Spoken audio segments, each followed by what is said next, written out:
Olá, boa noite, a paz de Cristo Jesus. É com alegria que vamos dar sequência à nossa série de reflexões.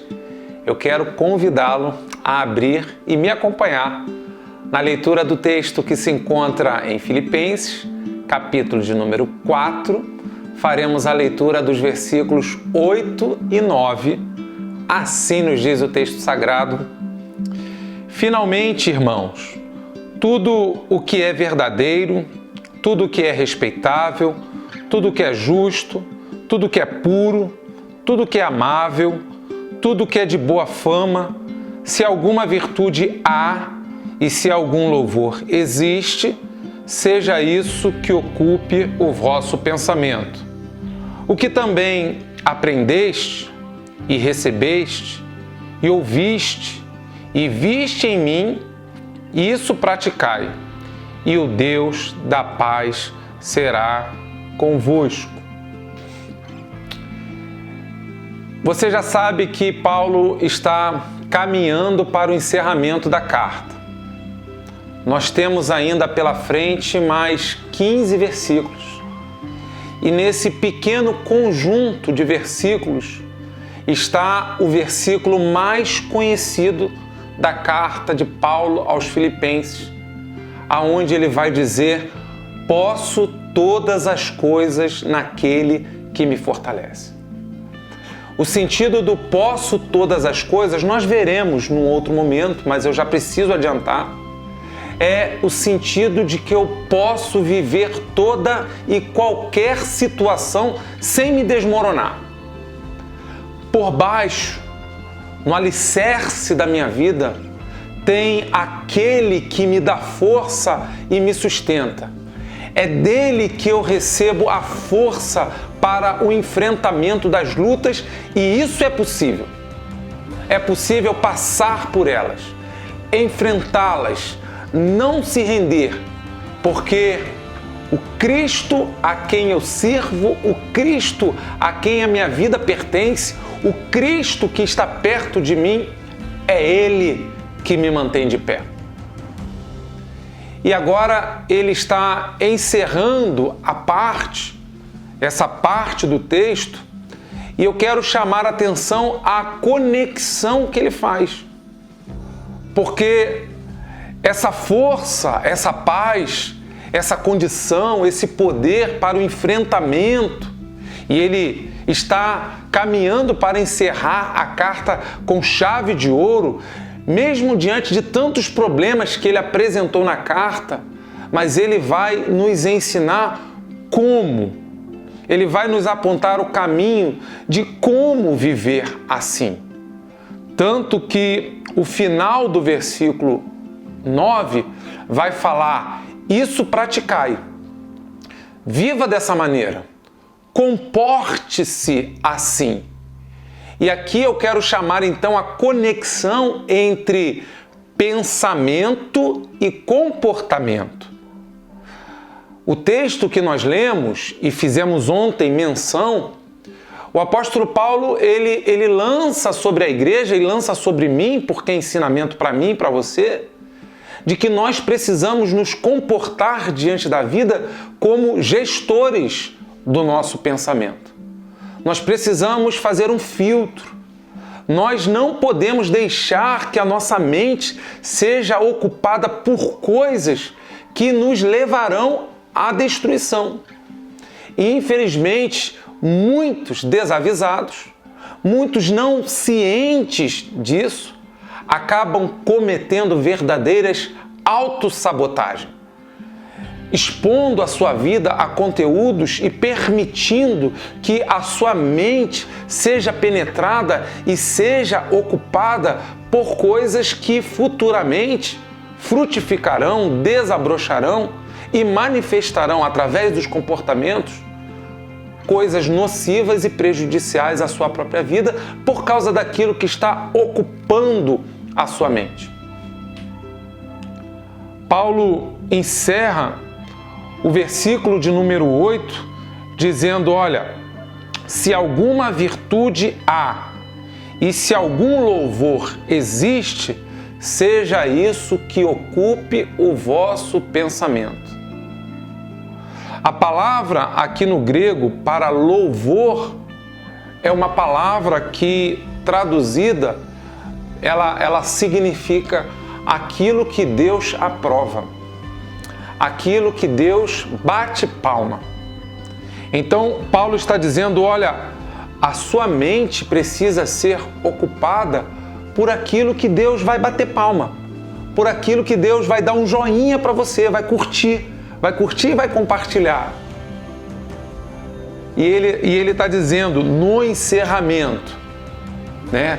Isso aí ocupando a mente de vocês, o Deus de paz estará com vocês. O Deus da paz será convosco.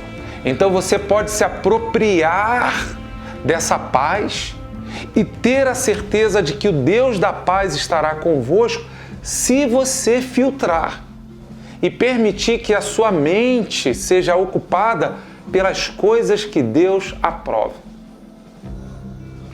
E Paulo está dizendo, olha, versículo de número 9, o que também aprendeste, o que também recebeste, o que também ouviste e o que também viste em mim, isso praticai. Então Paulo está usando aqui 4 verbos. O verbo aprender, o verbo receber, o verbo ouvir e o verbo ver. O verbo aprender, Paulo está aqui utilizando um termo que fala de treinamento militar.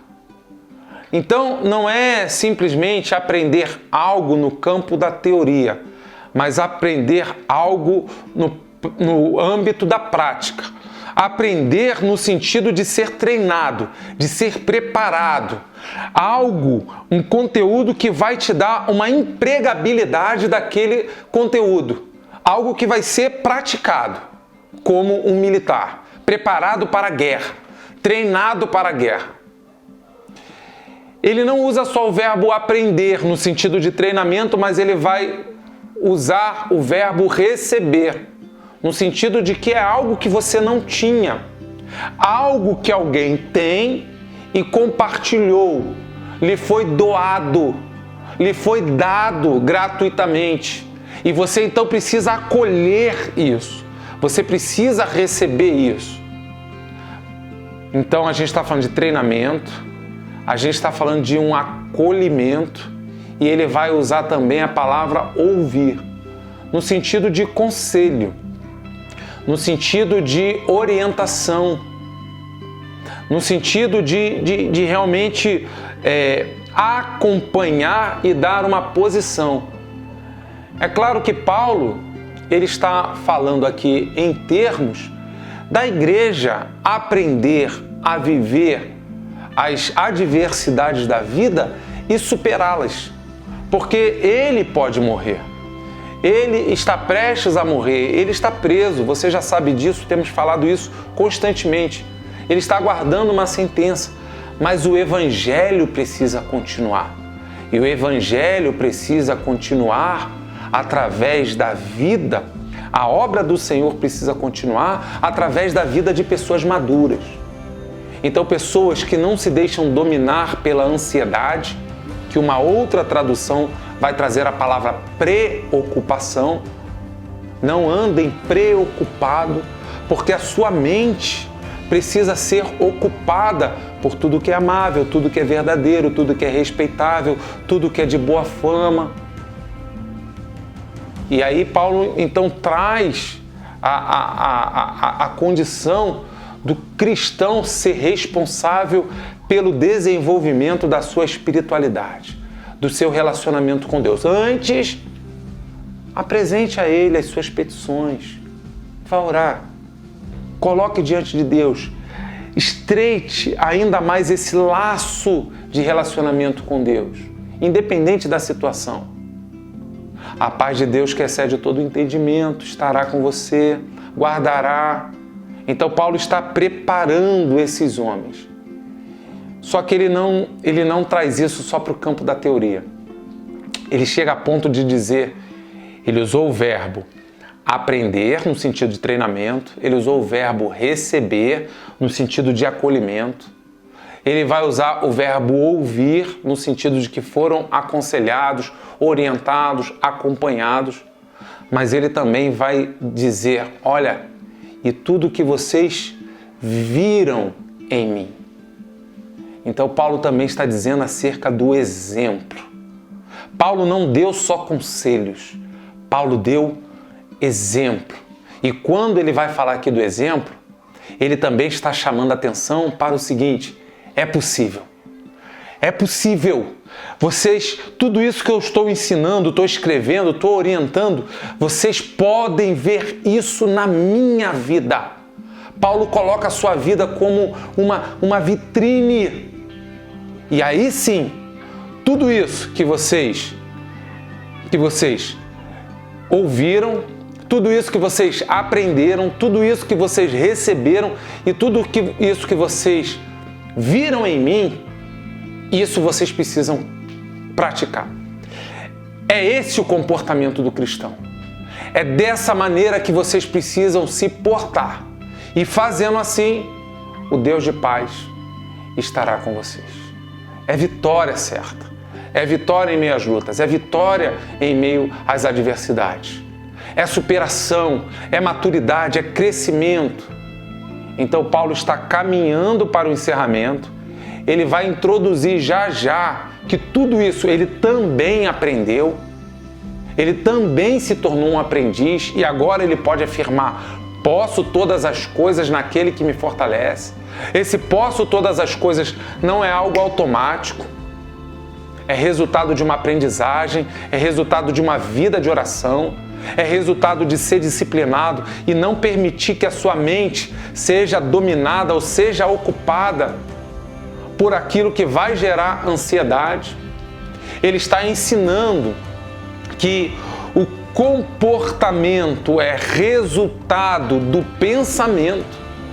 O pensamento é como se fosse aquela pequena semente que foi semeada num terreno e subterraneamente, de uma maneira que você não vê, aquela semente ela desabrocha, aquela semente ela se desenvolve, aquela semente ela produz, né, o caule, os galhos, as folhas e o fruto. O fruto é o comportamento, mas o fruto ele só apareceu por causa da semente, por causa da raiz. E a chamada de atenção é o cuidado com a raiz. Os frutos que você quer colher na vida, você precisa cuidar do broto, você precisa cuidar da raiz. E tudo isso começa com um cuidado com o pensamento. Eu acredito que você já está conseguindo entender por que Paulo fala tanto de alegria nessa carta. Porque a alegria não é com as coisas que acontecem. A alegria não é com um presentinho que você ganhou. Mas a alegria é por causa da pessoa que ele se tornou. E da pessoa que os seus seguidores, os seguidores de Cristo, a igreja do Senhor, é a alegria daquilo que eles também irão se tornar. E se você olhar o versículo de número 10, você vai ver, a gente não vai ler hoje, você vai ver que ele vai continuar falando sobre a alegria. A alegria a ponto de você aprender. Você experimentou uma mudança de condição. Você amadureceu, você se desenvolveu. E nesse seu desenvolvimento, ao longo do tempo, e resultado de um relacionamento com Deus, você se tornou um homem mais humano, um homem mais servo, um homem mais consagrado, um homem mais puro, um homem mais verdadeiro, um homem mais justo. Porque tudo isso é resultado de transformações que aconteceram dentro. Coisa maravilhosa. Quando a gente fala que Deus tem uma obra na vida, e ele disse isso nessa carta, aquele que começou a boa obra é fiel para completar. envolve tudo isso que a gente está falando aqui e por isso é possível viver uma vida com muita alegria.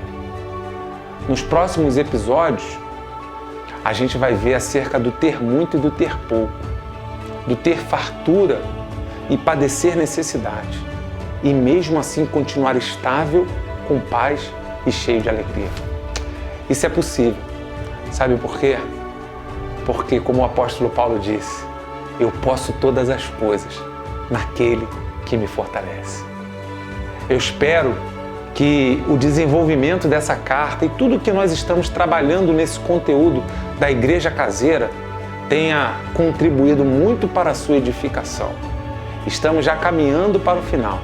Eu acredito que nós teremos aí mais 1 ou 2 semanas pela frente, mas que você possa estar acolhendo bem a palavra de Deus.